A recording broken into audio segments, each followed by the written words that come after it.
Ajo mendonte se askush nuk po e shikonte, por atë ditë gjithçka ndryshoi. Një grua e pasur ishte ulur në tavolinën e saj të ngrënies duke ngrënë drek, ndërsa shërbëtorja e saj pastronte qetësisht rreth saj. Ajo vuri re shërbëtoren duke parë pjatën e saj sikur shpresonte që ushqimit mos mbaronte. Kur gruaja u ngrit dhe doli nga dhoma, shërbëtorja paketoi shpejt pulën dhe urizin e mbetur në një qese letre. Jo për vete, por me kujdes si diçka të çmuar. Gruaja qëndronte e heshtur pranë dritares duke u shtirur sikur nuk shihte gjë, por nuk mund të hiqte syt. Pasi shërbëtori mbaroi punën, ajo eci drejt shtëpisë, duke mbajtur atë qese të madhe kafe si një thesar. Gruaja e ndoqi nga një distancë e shqetësuar dhe kurioztare.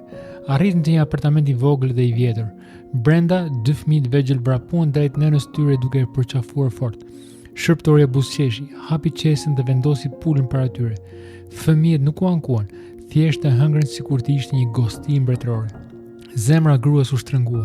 Ajo nuk e dinte se shërbëtorja e saj kishte fëmijë, nuk e dinte se ato jetonin kështu, nuk e dinte se mbetjet e saj ishin darka atyre. Pa thënë asnjë fjalë, ajo u largua. Disa orë më vonë u dëgjua një trokitje nder. Shërbëtorja e hapi dhe mbeti pa mend. Pronarja e saj qëndronte aty me qese me ushqime, rroba të reja, mjete shkollore dhe një zërf. Shërbëtorja shpërtheu në lot. Fëmijët e tu meritojnë më mirë, i tha ajo butësisht. Ju jeni kujdesur për ne, tani më lini mua të kujdesem për ju. Pas disa ditësh, ajo i ndihmoi të zhvendoseshin në një shtëpi më të mirë, më të sigurt. Nga ajo ditë, shërbëtorja nuk mori më kurrë ushqimet mbetura me vete, sepse nuk kishte më nevojë. Ndonjëherë mirësia nuk vjen nga ajo që japim, por nga fakti që më në fund vëmë re atë që dikush nuk e thot kurrë me zë. Nëse kjo video të foli, bëj follow. Ndoshta Zoti do të thotë diçka përmes këtyre videove të shkurtra.